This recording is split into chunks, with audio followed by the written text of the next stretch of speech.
परमेश्वर ने आके बताया कि मौत भूल गया बावड़े, अचरज किया कौन, ये तन माटी में मिल जाएगा जो आटे में लौण।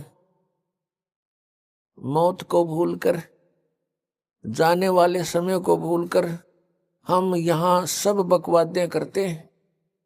और यदि किसी प्राणी को कोई ऐसा असाध्य रोग हो जाता है और उसको ये पता लग जाता है कि इसका कोई ट्रीटमेंट नहीं, कोई उपचार नहीं है, तेरी मृत्यु डेफिनेट है, उसकी स्थिति जानकर देखो, जो शेष बचे हुए ये सोचते हैं कि हमारा अभी नंबर नहीं है। उस रोग के उजागर होने से पहले वो भी यही सोच रहा था कि मेरी अभी मृत्यु नहीं है, क्योंकि अभी मैं 40 वर्ष का हुआ हूं और 100 वर्ष तक की आयु मानकर हम यहां सेट हुए बैठे हैं। लेकिन हम भूल जाते हैं कि वो व्यक्ति चले गए जो 20 वर्ष के थे, कोई 30 वर्ष के थे, जिनके छोटे छोटे बच्चे थे, उनको छोड़कर चले गए। अचानक मृत्यु होगी किसी रोग से, एक्सीडेंट से, तो वो भी यही सोच रहे थे कि हमारी अभी मृत्यु नहीं है। पुण्यात्माओं, ये सब काल का जाल है, जीव के बस से बाहर है। इसलिए परमात्मा ने आकर के हमें एक मेथड बताया, एक विधि बताई कि तुम इस विधि से इस काल के जाल को काट सकते हो, इससे ऊपर उठ सकते हो। क्योंकि ये 21 ब्रह्मांड का स्वामी है जो हमको यहाँ रोके हुए है। ये श्री ब्रह्मा, श्री विष्णु, श्री शिव जी के पिताजी हैं और दुर्गा इनकी माता है। श्री ब्रह्मा, श्री विष्णु, श्री शिव जी, रजगुण ब्रह्मा, सतगुण विष्णु, तमगुण शिव जी की। ये 16 कला के भगवान कहलाते हैं और इनका पिता 1000 कला का प्रभु है। और हमारी कोई कलाएं नहीं, हम एक जीव संज्ञा में। तो श्री ब्रह्मा, श्री विष्णु, श्री शिव जी को भी वो ऐसे ही चक्कर में डाले हुए हैं, उनको भी रोका हुआ है। तो हम आम जीव की अब क्या बुनियाद है? 1000 कला का मालिक ये काल है, तो हमने उस असंख्य कला के मालिक की शरण ग्रहण करनी पड़ेगी। उस असंख्य कला के स्वामी के आड़ में, ओट में, उसके सहारे से हम इसके काल के लोक को पार कर सकते हैं।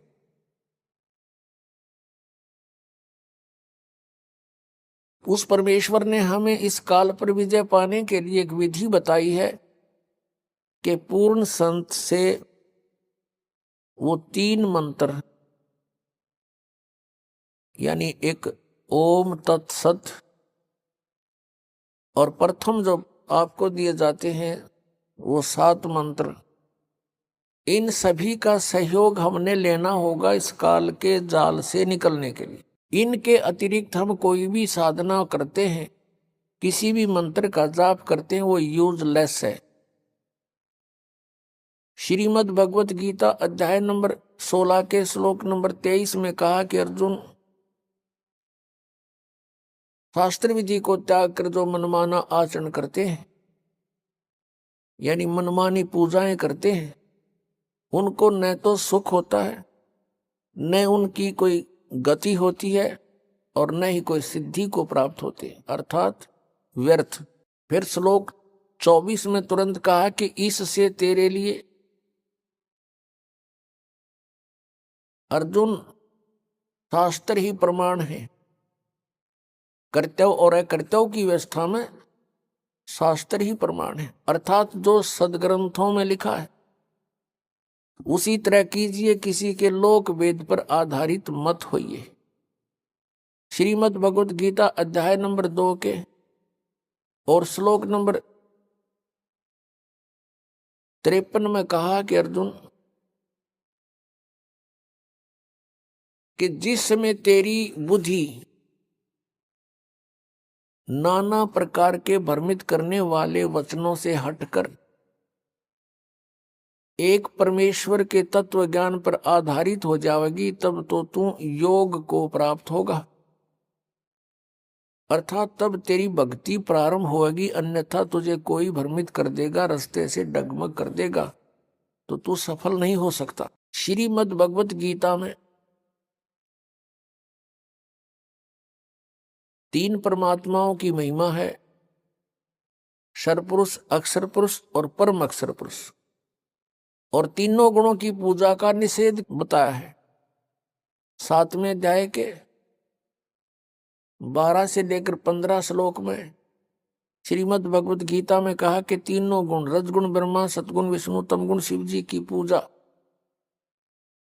अर्थात ये त्रिगुणमयी माया के ऊपर जिनकी बुद्धि सेट हो चुकी है, इनसे अतिरिक्त किसी की पूजा नहीं, साधना नहीं करते, उनके विषय में कहा 15वें श्लोक में 7वें अध्याय के में कि वो त्रिगुणमयी माया के द्वारा जिनका ज्ञान हरा जा चुका है, यानी ब्रह्मा विष्णु महेश से मिलने वाली अस्थायी सुविधाओं के ऊपर जो आधारित हो चुके हैं, वो अन्य किसी की पूजा नहीं करते। राक्षस स्वभाव को धारण किए हुए मनुष्यों में नीच दूषित कर्म करने वाले मूर्ख, गीता ज्ञानदाता ब्रह्म कहता है वो मेरी पूजा भी नहीं करते। 3 पुरुष, क्षर पुरुष, अक्षर पुरुष और परम अक्षर पुरुष,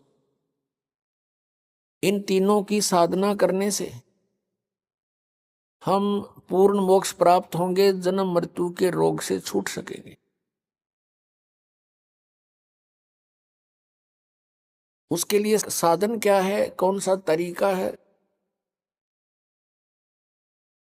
श्रीमद् भगवत गीता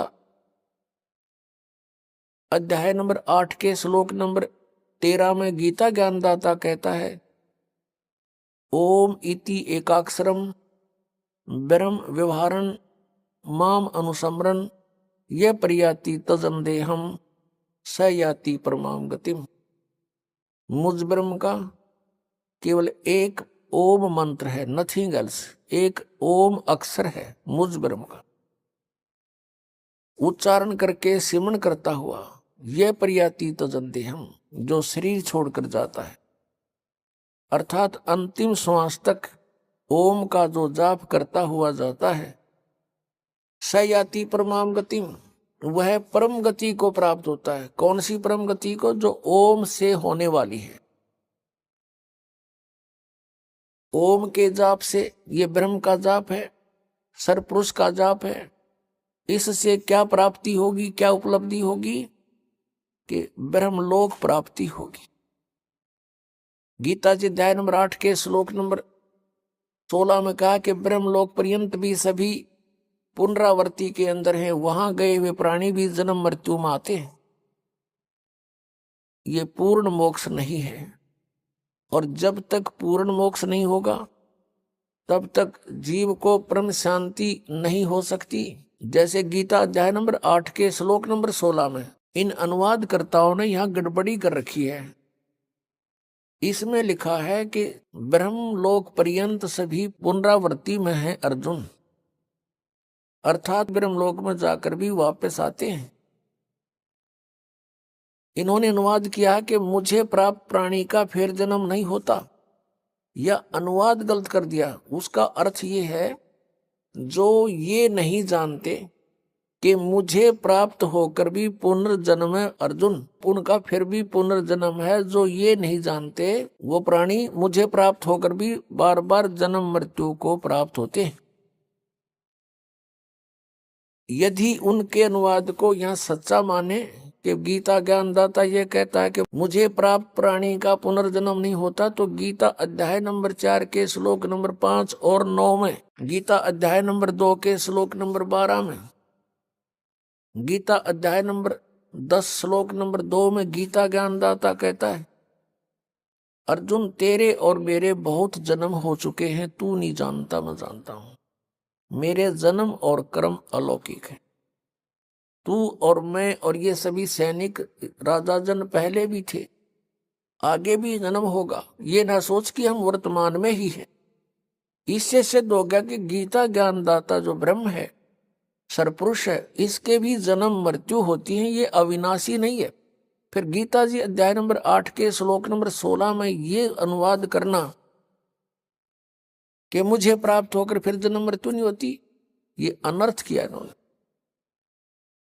अपनात्मा गीता अध्याय नंबर 8 के श्लोक नंबर 1 में अर्जुन ने पूछा कि प्रभु, आपने जो गीता अध्याय नंबर 7 के और श्लोक नंबर 29 में जिस तत्परम के बारे में कहा है कि जो व्यक्ति यहां जरा और मरण से छूटने का ही प्रयत्न करता है, वो तत्परम से, पूरे अध्यात्म ज्ञान से और सभी कर्मों से परिचित हो चुका है।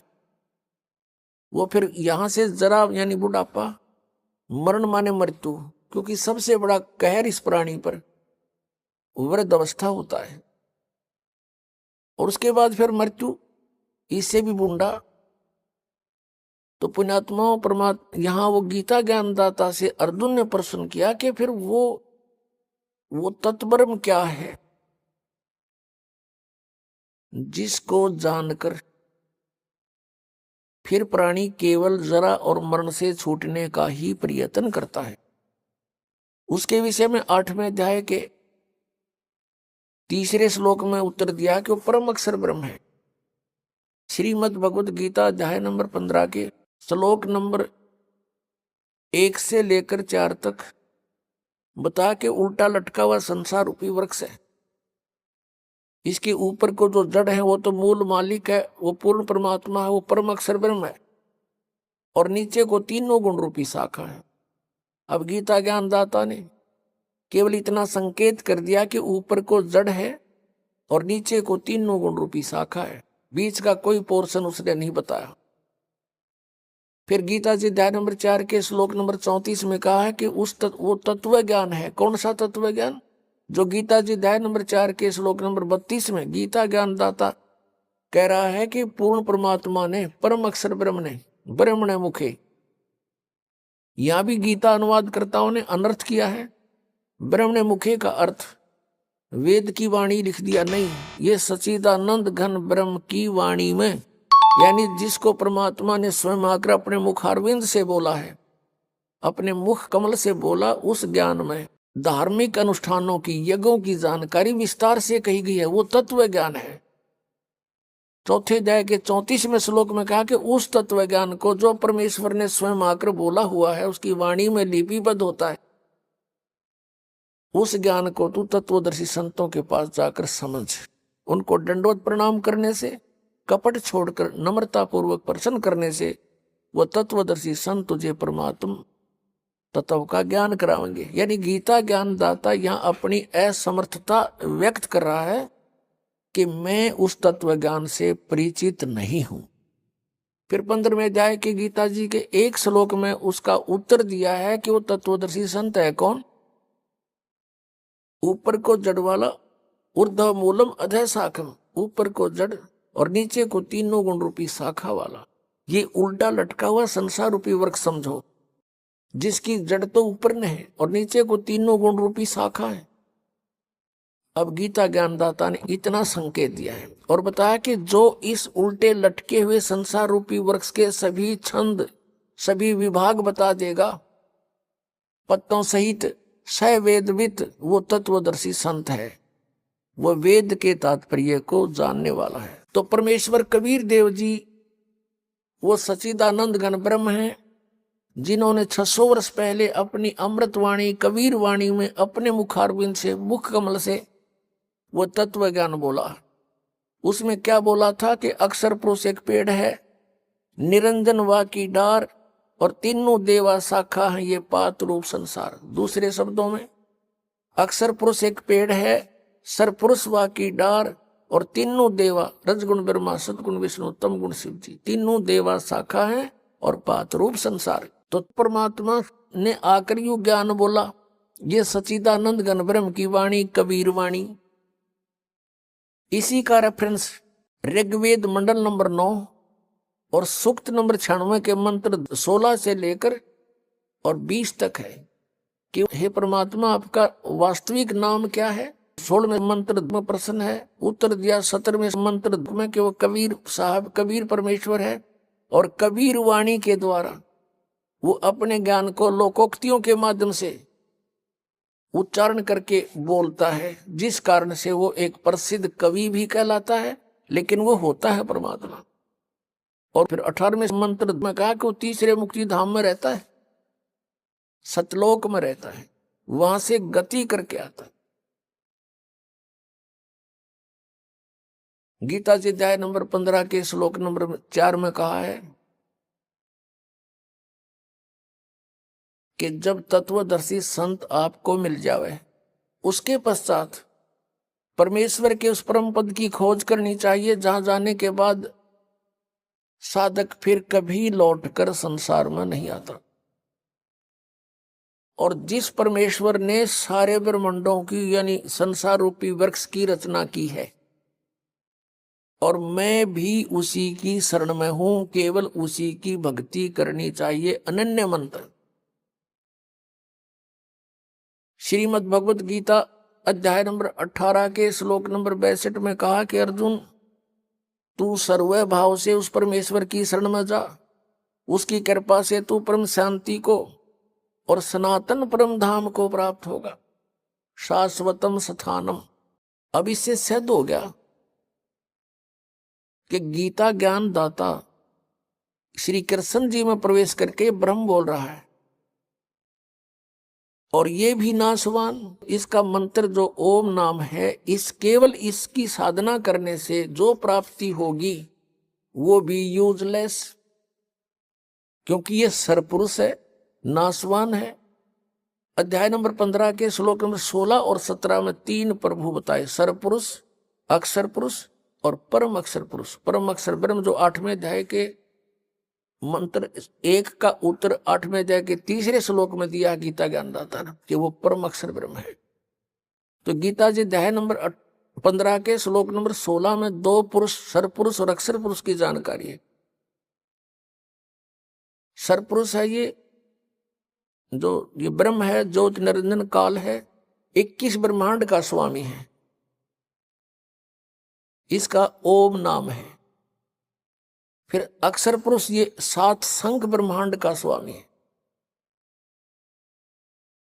और इसका गीता जी अध्याय नंबर 17 के श्लोक नंबर 23 में जो ओम तत्सत 3 मंत्र कहे हैं, उसमें से इसका ये तत् मंत्र है, ये सांकेतिक है। ओम और तत् मिलके यह 2 अक्षर का सतनाम बनता है। और तीसरा जो सत्य है वो सारनाम की तरफ संकेत है। ये तत् भी कोड वर्ड है और सत भी कोड वर्ड है, क्योंकि गीता ज्ञानदाता ने ऑप्शन छोड़ दिया है कि मैं नहीं जानता उस परमात्मा के पाने की विधि, तत्वदर्शी संत बताओगा। अब जो प्रसंग चल रहा है कि शास्त्र विधि को त्याग है, जो मनमाना आचरण करते हैं उनको कोई लाभ नहीं होता। गीता जी अध्याय नंबर 16 के श्लोक नंबर 23 में और 24 में स्पष्ट कर दिया कि इससे तेरे लिए कर्तव्य और अकर्तव्य की व्यवस्था में सदग्रंथ ही प्रमाण है, किसी के लोक वेद पर विश्वास मत करना। तो यहां जो गीता जी अध्याय नंबर 15 के श्लोक नंबर 16 में कहा है कि सरपुरुष और अक्षर पुरुष ये 2 प्रभु हैं, 2 पुरुष हैं, और इनके तथा इनके अंतर्गत जितने प्राणी इनके ये सब नाशवान है। जीवात्मा किसी की नहीं मरती, हो तो कुत्ते गधे की भी नहीं मरती। 15वें अध्याय के 17वें श्लोक में तुरंत कहा कि उत्तम पुरुष है तू अन्य, परमात्मा इति उदाहरते हैं, ये लोग तरम आविश्य विवर्ती अवैश्वर। 8वें अध्याय के प्रथम मंत्र का उत्तर जो तीसरे में दिया है 8वें अध्याय के में, वो परम अक्षर ब्रह्म है, वो गीता ज्ञानदाता से अन्य है और सुप्रीम पावर है। यहां गीता अध्याय नंबर 15 के श्लोक नंबर 17 में उसी की तरफ संकेत है कि उत्तम पुरुष है तू अन्य, परमात्मा इति उदाहरते, और उसको भगवान कहते हैं। और वही तीनों लोकों में सबका प्रवेश करके सबका धारण पोषण करता, वो है वास्तव में अविनाशी परमात्मा।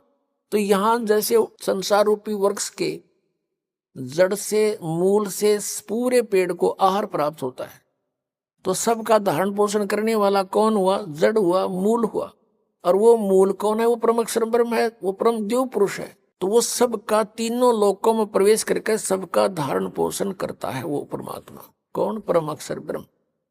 अब हमने ये साधना देखनी है कि किस साधना से हम जन्म और मृत्यु के रोग से मुक्त होंगे और सदग्रंथों में प्रमाण हो, वही सफल होगा। अब गीता जी अध्याय नंबर 15 के श्लोक नंबर 18 में फिर इसने थोड़ी सी टांग अड़ाई है गीता ज्ञानदाता ने, लेकिन उसने बोला तो ठीक है, समझने वाले उसको गलत समझ जाते हैं। 15वें अध्याय के 18वें श्लोक में कहा है कि मैं लोक वेद के आधार से पुरुषोत्तम प्रसिद्ध हूं, क्योंकि मेरे अंतर्गत जितने प्राणी हैं मैं उनसे उत्तम हूं। उत्तम माने श्रेष्ठ हूं, तगड़ा हूं, उनसे मैं शक्तिशाली हूं। इसलिए मैं लोक वेद के आधार से पुरुषोत्तम प्रसिद्ध हो रहा हूं। आई एम नोट पुरुषोत्तम। पुरुषोत्तम तो 15वें अध्याय के 17वें श्लोक में इसने खुद बता दिया कि वो है पुरुषोत्तम। लोक वेद क्या होता है? जैसे हमने सुन रखा था, श्री ब्रह्मा जी, श्री विष्णु जी, श्री शिव जी अजरो अमर हैं, इनके कोई माता पिता नहीं है। सर्वेश्वर महेश्वर मृत्युंजय कौलज्य, पता नहीं क्या क्या कह रखा था। अब इनकी जीवनी और सदग्रंथों को देखा, इस दास पे दया करी मेरे पूज्य गुरुदेव जी ने, पूज्य परमेश्वर कबीर देव जी ने, तो उसमें पाया कि तो नासवान इनकी जन्म मृत्यु होती है। यो लोक वेद था। अभी दिखाते हैं। हमारे पवित्र सदग्रंथ वही हैं जिनको हम आदरणीय और मान्य मानते हैं, इनको इनको सत्य मानते हैं। और ये सदग्रंथ पहले संस्कृत में थे। संस्कृत केवल एक ब्राह्मण वर्ग ही पढ़ने का अधिकारी होता था। उनका यह बात समझ में आई नहीं, क्योंकि तत्व ज्ञान नहीं था उनके पास। तो ये सदग्रंथ उस तत्व ज्ञान रूपी कुंजी से, की से, उस ताली से खुलते हैं, वो इनके पास थी नहीं। इसलिए आज तक लोक वेद सुनाते रहे। देखिएगा श्री ब्रह्मा विष्णु महेश की जीवनी में क्या लिखा है। श्रीमद् देवी भागवत और गीता प्रेस गोरखपुर से प्रकाशित है। इसके संपादक कौन है?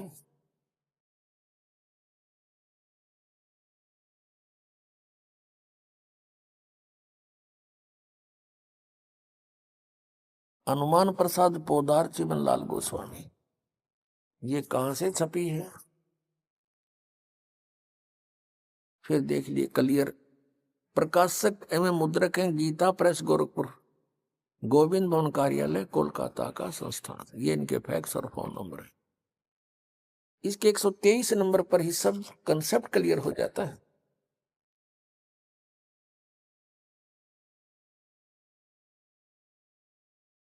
अब तीसरा स्कंद है, 123 पृष्ठ। और ये देखिएगा, तुम शुद्ध स्वरूपा हो, ये सारा संसार तुम इसे उद्भासित हो रहा है। मैं ब्रह्मा और शंकर हम सभी तुम्हारी कृपा से विद्यमान हैं। श्री विष्णु जी कह रहे हैं अपनी माता दुर्गा के विषय में, और अपनी सतीथि बताते हमारा आविर्भाव और तिरोभाव हुआ करता है। हमारा आविर्भाव माने जन्म, तिरोभाव माने मृत्यु होता है। हम अविनाशी नहीं है, हमारा जन्म मृत्यु होता है। केवल तुम ही नित्य हो, जगत जननी हो, प्रकृति और सनातनी देवी हो। अब इससे ये भी सिद्ध हो गया कि दुर्गा को प्रकृति भी कहते हैं। भगवान शंकर बोले, देवी यदि महाभाग विष्णु तुम्ही से प्रकट हुए हैं, तो उनके बाद उत्पन्न होने वाले ब्रह्मा भी तुम्हारे ही बालक हुए। फिर मैं तमोगुणी लीला करने वाला शंकर क्या तुम्हारी संतान नहीं हुआ? अर्थात मुझे भी उत्पन्न करने वाली तुम ही हो शिवे। संपूर्ण संसार की सृष्टि करने में तुम बड़ी चतुर हो। इस संसार की सृष्टि, सतीथि और संहार में तुम्हारे गुण सदा समर्थ है। उन्हीं तीनों गुणों से उत्पन्न हम रजगुण ब्रह्मा, सतगुण विष्णु, तम गुण शिव जी नियमानुसार कार्य में तत्पर रहते हैं। पुण्यात्मों, इस पवित्र सदग्रंथ श्रीमद् देवी भागवत ने थोड़े से विवरण में सब कुछ कंसेप्ट क्लियर कर दिया। इसमें 5 कंसेप्ट क्लियर हो गए, 5 पॉइंट। नंबर 1, ब्रह्मा विष्णु महेश नासवान है, इनकी जन्म मृत्यु होती है, ये अजरो अमर मृत्युंजय कालज्य नहीं है। और दूसरा ये हो गया कि दुर्गा इनकी जननी है, इनको जन्म देने वाली माता है। तीसरा ये हो गया कि रजगुण ब्रह्मा, सतगुण विष्णु, तमगुण शिव जी है। चौथा ये हो गया कि ये केवल नियमित कार्य ही कर सकते हैं, आपके संस्कार को बदल नहीं सकते। आपके भाग्य में कोई भयंकर दुख है, मृत्यु है या कोई और हानि है तो ये कोई चेंज नहीं कर सकते उसको, क्योंकि वो कर्मों का आधार है। और कर्म में परिवर्तन केवल परम अक्षर ब्रह्म, पूर्ण ब्रह्म, कबीर देव, कबीर साहब कर सकते। और पांचवा ये हो गया कि दुर्गा प्रकृति है, दुर्गा को प्रकृति भी कहते हैं। गीता जी अध्याय नंबर 7 में कहा कि अर्जुन, अब ये ऐसा ज्ञान बता दूंगा कि इसको जानने के बाद फिर कुछ भी जानना शेष नहीं रहेगा। मेरी 2 प्रकार की प्रकृति है, एक तो ये जैसे जल, पृथ्वी, वायु, इस तरह के ये 8 प्रकार के, और दूसरी चेतन प्रकृति दुर्गा है। तो यहां श्रीमद् देवी भागवत में भी इसको स्पष्ट कर दिया है कि दुर्गा को प्रकृति कहते हैं। अब प्रसंग जो चल रहा है वही आते हैं। श्रीमद् भगवत गीता अध्याय नंबर 15 के श्लोक 18 में जो कहा है उसने कि मैं लोक वेद के आधार से पुरुषोत्तम प्रसिद्ध हूं, क्योंकि जितने मेरे अंतर्गत प्राणी आते हैं 21 ब्रह्मांड में, उनसे उत्तम हूं, उनसे तगड़ा हूं मैं, इसलिए मैं लोक वेद के आधार से पुरुषोत्तम प्रसिद्ध हो रहा हूं। लेकिन पुरुषोत्तम तो 15वें अध्याय के 17वें श्लोक में इसने स्वयं बता दिया कि वो तो परम अक्षर ब्रह्म है। तो यहां परमात्मा कहते हैं, कबीर परमेश्वर जी अपना उदाहरण आप पे देते हैं। आप पे आरती, आप पे साजे, आप पे किंगर, आप पे बाजे, आप पे ताल झांझ झनकारा, आप नचे आप देखण हारा। अपनी महिमा आप पे बतावे, अपने ऊपर ही सब उदाहरण पेश करके हमें समझाने की चेष्टा की है परमेश्वर ने। पीछे लग गया जाऊं था मैं लोक वेद के साथ, रस्ते में सतगुरु मिले दीपक दे दिया हाथ। पहले हम लोक वेद के आधार से कभी किसी की पूजा, कभी कोई व्रत, किसी इष्ट धाम पर भटकते फिर रहे थे, कहीं तीर्थों में भटक रहे थे। कहते हैं परमात्मा के पीछे लग गया जाऊं था मैं लोक वेद के साथ, ब्रह्मा विष्णु महेश जी को सर्वेश्वर मानकर इनकी पूजा करते थे, ये लोक वेद था। और कहते हैं इस भक्ति मार्ग में, इस भक्ति के सफर में सतगुरु मिल गए, अब दीपक दे दिया हाथ, ये तत्व ज्ञान रूपी टॉर्च दे दी। अब इसकी रोशनी में हम भटकेंगे नहीं, गड्ढों में नहीं गिरेंगे, बिल्कुल रास्ते चलेंगे। अब जैसे हम पहले जो पूजाएं करते थे और हमारे संस्कारवश कहीं लाभ भी हो जाता था, होता ही था, क्योंकि पिछले संस्कार तो देने ही है सबने। तो हम ये सोचा करते थे कि हम भगवान विष्णु की पूजा करते हैं और भगवान शंकर की पूजा करते हैं, बाबा श्याम जी की पूजा करते हैं, हनुमान जी की पूजा करते हैं, जिस कारण से हमें ये सुख हो रही है।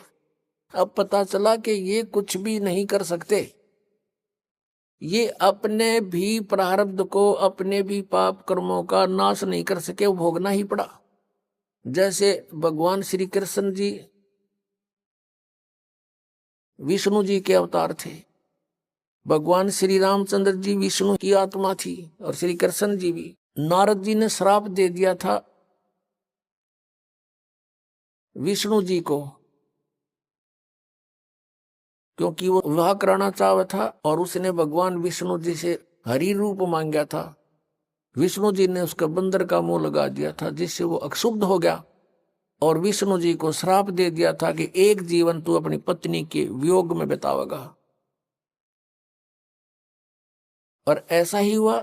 श्री विष्णु जी श्री रामचंद्र रूप में राजा दशरथ के घर जन्म हुआ। युवा होते ही विवाह हुआ, विवाह होते ही वनवास हुआ, वनवास में सीता का अपहरण हुआ और 12 वर्ष तक वो सीता रावण के बाग में रही। घोर युद्ध हुआ, करोड़ों व्यक्ति मारे गए, सीता वहां से सकुशल ले आई।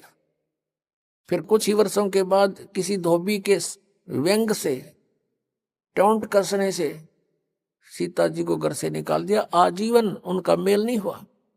नारद के श्राप थे और इस भगवान की बिरन बैठी। तो परमात्मा कहते कबीर जी तुम कौन राम का जपते जापम, अर्थात कटे न ये तीनों तापम। और फिर श्री राम रूप में बाली मारा था सुग्रीव का भाई श्री रामचंद्र जी ने धोखा देकर, उसका भी प्रतिफल भोगना पड़ा श्री कृष्ण रूप में अवतरित होकर। एक शिकारी ने श्री कृष्ण जी के पैर में विषाक्त तीर मारा और श्री कृष्ण जी की मृत्यु हुई। वो शिकारी कौन था? वो बाली वाली आत्मा थी। तो यह परमात्मा कहते हैं पीछे लग गया जाऊं था मैं लोक वेद के साथ, रस्ते में सतगुरु मिल गए दीपक दे दिया हाथ। अब परमात्मा कहते हैं पुण्यात्मा कभी रुक नहीं सकते भक्ति बिना, चाहे उनको किसी भी तरह से कोई साधना कोई बतावे उसी तरह लग जाते हैं, क्योंकि वो पिछले पुण्य कर्मी संस्कारी प्राणी होते हैं। और सत साधना ना मिलने से वो अपना जीवन नष्ट कर जाते हैं और पूर्व की पुण्यों से उनको उस जीवन में और शास्त्र विरुद्ध साधना करते करते भी बहुत से संसारिक सुख हो जाते हैं जो उनके प्रारब्ध में होते हैं। और वो सोचते हैं कि हम ये जो पूजाएं कर रहे हैं इससे हमें लाभ हो रहा है, तो जिस कारण से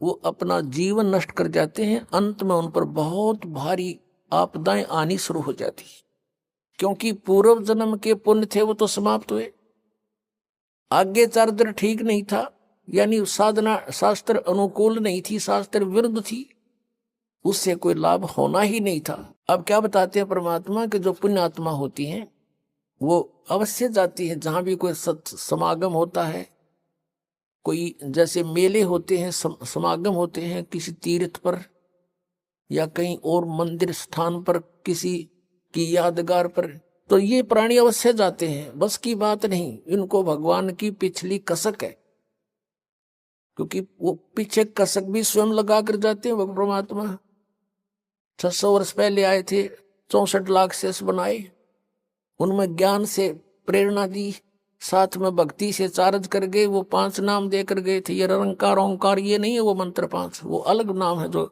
गुरु ग्रंथ साहिब में जिन 5 नामों का जिक्र है उन 5 प्रधानों का है। अभी आपने सुने संत रामपाल जी महाराज के मंगल प्रवचन। आइए अब सुनते हैं संत रामपाल जी महाराज से नाम दीक्षा लेकर सतभक्ति करके अद्भुत लाभ प्राप्त करने वाले अनुयायी के विचार। दर्शकों, नशा एक ऐसी लत है जो व्यक्ति को अपने जाल में इस प्रकार जकड़ लेता है कि व्यक्ति चाहकर भी इस जाल से नहीं निकल पाता।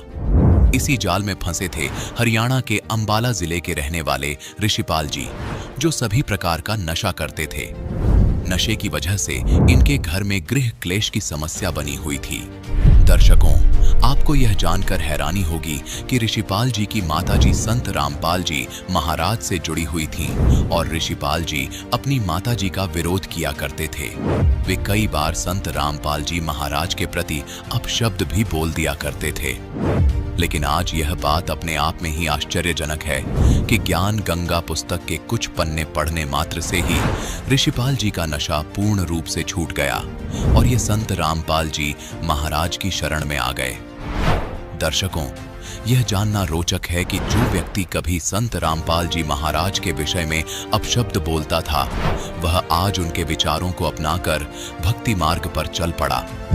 आखिर संत रामपाल जी महाराज के कौन से विचारों ने ऋषिपाल जी को प्रभावित किया और इन्हें संत रामपाल जी महाराज की शरण में आने के लिए प्रेरित किया?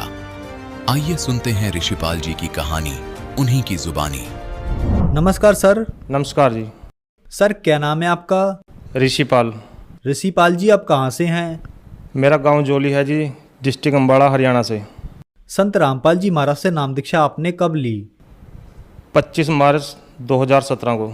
संत रामपाल जी महाराज से नाम दीक्षा लेने से पहले क्या आप भक्ति साधना भी करते थे? हाँ जी सर, हम सभी देवी देवताओं की भक्ति करते थे। ब्रह्मा विष्णु महेश की और माता दुर्गा की बहुत ही ज़्यादा भक्ति करते थे। नवरात्रों में व्रत रहना और नैना देवी, कांगड़ा, चमुंडा सभी स्थानों पे गया मैं माता दुर्गा के। घर में आसन लगाया हुआ था, बहुत ही ज़्यादा भक्ति करता था। हर शनिवार का व्रत रखता था। बहुत ज़्यादा माता दुर्गा की भक्ति करते थे हम। और पितृ पूजा सारा ही जो भी हिंदू धर्म में चली आ रही पूजाएं सभी करते थे। माता दुर्गा की बहुत ज़्यादा भक्ति करते थे। सर फिर आप संत रामपाल जी महाराज की शरण में कैसे आए? सर जी 2011 से मेरी माता जी संत रामपाल जी महाराज की शरण में थी, जिनका मैं बहुत ही विरोध करता था। अपने गुरु जी का भी संत रामपाल जी महाराज का बहुत विरोध करता था। इतना विरोध करता था कि मेरी माता जी जब सत्संग में जाती थी या कहीं भी जाती थी गुरु जी की शरण में, तो मैं बहुत भला बुरा बोलता था उनको। और मैं इतना तंग था, इतना नशा बहुत ज़्यादा करता था जी मैं। मेरी माता जी मेरे को बहुत समझाती थी कि बेटा तू छोड़ दे इसको और परमात्मा की शरण में आ जा, संत रामपाल जी महाराज की शरण में आ जा। लेकिन मैंने उनकी कभी नहीं मानी।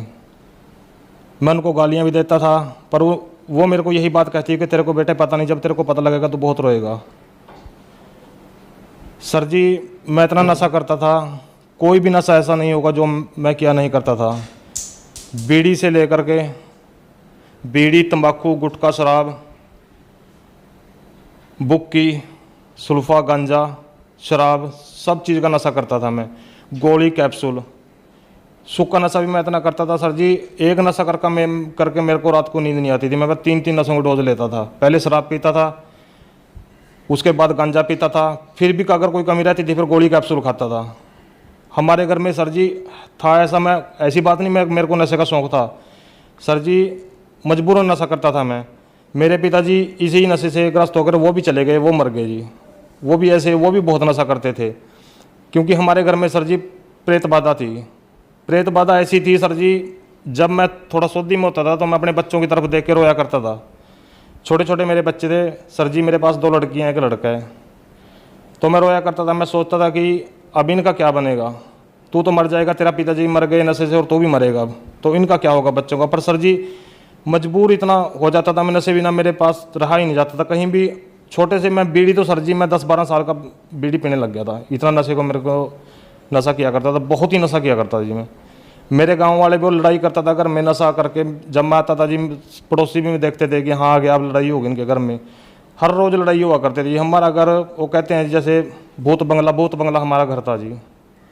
प्रेत बाधा थी हमारे घर में, बहुत ही तंग थे जी, बहुत ज़्यादा दिक्कत थी हमारे घर में जी। मेरी माता जी मेरे को बहुत समझाया करती थी, बेटे तू नाम ले ले संत रामपाल जी का, पर मैं उनको भी भला बुरा कहता था जी, और कभी उनकी नहीं सुनी। जब मैं नशा करके पूरा थक लिया, पूरा ख़त्म हो लिया सर जी, मेरे अंदर सर जी 50 किलो से भी कम वजन रह गया था। बहुत ही कमज़ोर हो गया था सर जी। मेरे को रात को अगर मैं पढ़ता था, रात को सुबह उठता था सर जी, मेरे को सारा पूरा शरीर मेरे को गिल्ला मिलता था। मेरे को रात को पसीना आता सर जी। और मेरे को प्रेत आत्मा बहुत तंग करती थी रात को। कई बार दर्शन देती थी तो रात को भगत जी बहुत ही दबाव होता था मेरे ऊपर नशे में। अगर नशे में थोड़ा सा नशे से बाहर हो गया तो तभी भगत जी मेरे ऊपर दबाव हो जाता था। तो फिर बहुत दिनों के पीछे भगत जी एक दिन परमपिता परमेश्वर संत रामपाल जी महाराज की कृपा हुई मुझ पर भगत जी। वो दिन पता नहीं परमात्मा की कौन सा मैंने कोई पुण्य कर्म किया होगा भगत जी, मेरे अंदर मेरी वो आत्मा रूपी शिव का मुंह खुला और मैंने अपनी माता से भगत जी संत रामपाल जी महाराज की पुस्तक ज्ञान गंगा ली, जो कि मेरी माता जी मुझे पहले भी कहती थी कि बेटा तू ये पुस्तक पढ़ ले। मैंने कभी नहीं पढ़ी। कई बार उसने मेरे को पुस्तक दी, मैंने ऐसे ही रख दी। दास का काम छोटा सा काम है, टायर सर्विस का काम करता है दास। मैं अपनी माता से वो पुस्तक ले गए दुकान पे चला गया, वहाँ पे रख दी। 2-3 दिन वहाँ भी रखी रही वो। एक दिन मैं दोपहर में बेला था, मैंने सोचा चल आज पुस्तक पढ़ के देखते हैं क्या है इसमें, क्योंकि मेरी माता जी भी बेचारी पढ़ती रहती थी पुस्तक बैठ के घर में, मैं देखा करता था उसको। तो मैंने वो पुस्तक खोली, पढ़ी वो पुस्तक। सर जी मैंने किसी का इंटरव्यू ना देखा था, ना ही किसी के पुस्तक में कोई इंटरव्यू जो उसमें लिखे हों वो भी नहीं मैंने पढ़े थे। मैंने सिर्फ पुस्तक ज्ञान गंगा पुस्तक का पेज खोला और उसको पढ़ना शुरू किया। 4-5 पेज ही मैंने पढ़े सर जी। सर जी मेरी दुकान में कोई भी स्थान ऐसा नहीं था जहाँ बीड़ी का बंडल और माचिस ना मिला थी। मेरे मुंह में सारी 24 घंटे बीड़ी लगी रहा थी जी। तो मैंने सर जी बीड़ी हाथ में ले रखी थी और पुस्तक आगे थी। सर जी जब मैंने पुस्तक पढ़ी तो मैंने वो बीड़ी का मेरा स्वाद बिगड़ गया। सर जी मैंने बीड़ी गिर दी। सर जी मेरे पास बीड़ी नहीं पी गई। तो सर जी मैंने पुस्तक 1-2 पेज पढ़ा, बंद कर दी, घर आ गया जी। 3 दिन ऐसे ही चला बग जी। तीसरे दिन मैंने पुस्तक वादी के करीब पुस्तक मैंने पढ़ ली तो बग जी मेरे से रहा नहीं गया। मेरे मामा जी हैं जो उन्होंने भी संत रामपाल जी महाराज के से नाम दीक्षा ली हुई है। मैंने उनके पास फ़ोन किया और अपनी माता जी को कहा कि मैं नाम लेना चाहता हूँ। तो उन्होंने कहा कि आ जाओ। मैं अपने मामा जी के पास गया, वो मेरे को लेकर कुरुक्षेत्र गए। वहाँ पे जाकर मैंने संत रामपाल जी महाराज से नाम दीक्षा ली। संत रामपाल जी महाराज से नाम दीक्षा लेने के बाद क्या आपको लाभ भी प्राप्त हुए? सर जी बहुत लाभ प्राप्त हुए, बहुत ज़्यादा जी। एक तो सर जी मेरी पत्नी थी, जब से हमारी शादी हुई थी वो बीमार ही थी जी। उसको 2-2 महीने सर मैं अस्पतालों में उठा के फिरता था। उसको तेजाब बनता था, उसको छाती में बहुत ज़्यादा तेजाब बनता। अगर वो पानी भी पीती थी उसका भी तेजाब भी बनता जी। उसका कोई बेनिफिट नहीं था उसको खाने का पीने का कहीं का भी। तो सर जी 2-2 महीने में अस्पतालों में रहता था जी अपनी पत्नी के साथ। तो सर जी सतगुरु रामपाल जी महाराज से नाम दीक्षा लेने के बाद वो बिल्कुल सही है। उसने भी जैसे वो मैंने नाम लिया वो सही हुई, उसने भी सर जी फिर दीक्षा लिया, वो भी परमात्मा की शरण में है, संत रामपाल जी महाराज की शरण में है। दूसरा सर जी जो हमारे घर में प्रेत बाधा थी सर जी वो बिल्कुल ख़त्म है। पहले हमारा घर सर जी नरक था। हमारे घर में सर जी बिल्कुल भी कोई सर जी रिश्तेदार भी नहीं आता था हमारा। किन कहते भूत भूत बंगला हर समय लड़ाई पड़ती थी सर जी। हर समय मैं बोलता रहता था, कभी नहीं माता जी के साथ, कभी नहीं पत्नी के साथ सर जी। तो अब बिल्कुल सही है सर जी, कोई प्रेत बाधा नहीं है। बहुत ही अच्छा जीवन जी रहे हैं सर जी। परमात्मा की सतगुरु रामपाल जी महाराज की इतनी कृपा है। पहले सर जी मैं दुकान पे 12-12 बजे तक सर जी रात को काम करता था और जेब में 10 रुपये भी नहीं सर जी कभी निकलते थे मेरी। इतना बुरा हाल था मेरा सर जी। और अब परमात्मा की दया से सर जी मैं हर तरह से, आर्थिक स्थिति मेरी इतनी कमज़ोर थी सर जी, बहुत ही ज़्यादा।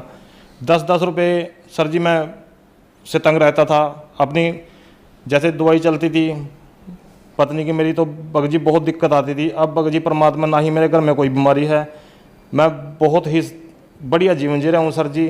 किसी तरह से कोई परेशानी नहीं है, प्रेत बाधा नहीं है। और सर जी सबसे बड़ा लाभ ये मिला है सर जी कि जिस परमात्मा को पाने के लिए साधु संतों ने शरीर गाड़ दिए और राजे महाराजाओं ने अपने राज छोड़े हैं सर जी, उस परमात्मा की जानकारी मेरे को मिली संत रामपाल जी महाराज के माध्यम से, जो कि खुद कबीर साहब जी आए हुए हैं संत रामपाल जी महाराज के चोले में। जिस दिन से मैंने संत रामपाल जी महाराज से दीक्षा ली सर जी नशा मेरा बिल्कुल ख़त्म है। मेरे को पहले मैं इतना नशा करता, अब सर जी मेरे को बीड़ी पीने वाले के पास भी नहीं मैं खड़ता जी। मेरे को खड़ा ही नहीं जाता थी, धुआं भी इतना चंद्रा लगता है बहुत ज़्यादा। और मैं किसी भी तरह का कोई नशा नहीं करता, बहुत ही बढ़िया जीवन जी रहा हूँ सर जी। सर जी जो प्रेत बाधा थी मेरे घर में वो भी दूर होगी और आर्थिक स्थिति बहुत सही होगी पहले से। पहले खेत में कुछ भी सर जी लोगों के खेतों में फसलें हुआ करती थी, मेरे खेत में अडंगा जामता था जी। अब बिल्कुल सही है जी, मेरे खेत में बढ़िया फसल होती है जी, बढ़िया मेरा काम चल रहा है, बिल्कुल सही है जी, परमात्मा की बहुत दया है। सर हम आपसे यहाँ एक बात जानना चाहेंगे कि आपने बताया कि आप बीड़ी सिगरेट शराब आप इतने नशे करते थे कि हमें यहाँ गिनाना भी मुश्किल हो जाएगा। नशे में आपके पिताजी की मृत्यु हो गई और आपने भी ये सोच रखा था कि मेरी मृत्यु भी इसी नशे में हो जाएगी, मेरा नशा नहीं छूट पाएगा। फिर आप संत रामपाल जी महाराज की शरण में आए, आपका नशा छूट गया। तो सर संत रामपाल जी महाराज ने आपको ऐसी कौन सी भक्ति दवाई दी जिससे आपका नशा एकदम से छूट गया? सर जी नशे की दवाइयाँ मैंने पहले भी बहुत खाई, बहुत ही प्रयत्न करूँ था। मैं रोता था सर जी, जब मेरे को सोच आती तो मैं अपने बच्चों की तरफ देख के रोता था कि तेरा क्या बनेगा, अब तू मर जाएगा, तेरे बच्चों को कौन देखेगा। पर सर जी मेरा नशा नहीं छूटा, मैंने हर तरह से प्रयत्न किया जी। तो संत रामपाल जी महाराज की शरण मैंने के जो मंत्र देते हैं जी, जो संत रामपाल जी महाराज मंत्र देते हैं, उन मंत्रों में इतनी शक्ति है कि अगर उन मंत्रों को ग्रहण करते हैं तो नशे के पास इंसान जा ही नहीं सकता। ये मेरा पक्का तजुर्बा है जी। क्योंकि सर जी मैं ये सोचता हूँ, मेरा पक्का तजुर्बा है कि जैसे अगर मैं सुधर गया नशे से तो कोई भी सुधर सकता है, क्योंकि मेरे से ज़्यादा नशा मैं नहीं करता, कोई करता होगा जी। ये बात मैं नहीं कह रहा, मेरे गांव वालों से मैं अब भी जिन रिश्तेदारों ने मैं देखा नहीं हूँ जी, उसके बाद जो मालूम फ़ोन पे ही ऐसी बात चलती है, वो मानते नहीं इस बात को जी। 24 घंटे मेरे बैग में, मोटरसाइकिल के बैग में, थैले में शराब की बोतल होया करती थी जी, और सुल्फा गांजा 24 घंटे मेरे पास मिलता था। अब मैं बिल्कुल भी किसी तरह का भी नशा नहीं करता। ये सारा ही किया धरा संत रामपाल जी महाराज का है, जिन्होंने मैं इस नर्क से निकाला मेरे को। सर, जो दर्शक आज आपको देख रहे हैं, आप उनके लिए एक बहुत बड़ा उदाहरण है, जो नशा नहीं छोड़ पा रहे हैं। नशा एक बहुत गंभीर समस्या बन गया है, उनके लिए आप क्या कहना चाहेंगे? सर जी देखो, नशा ऐसे नशा नहीं छोड़ सकता।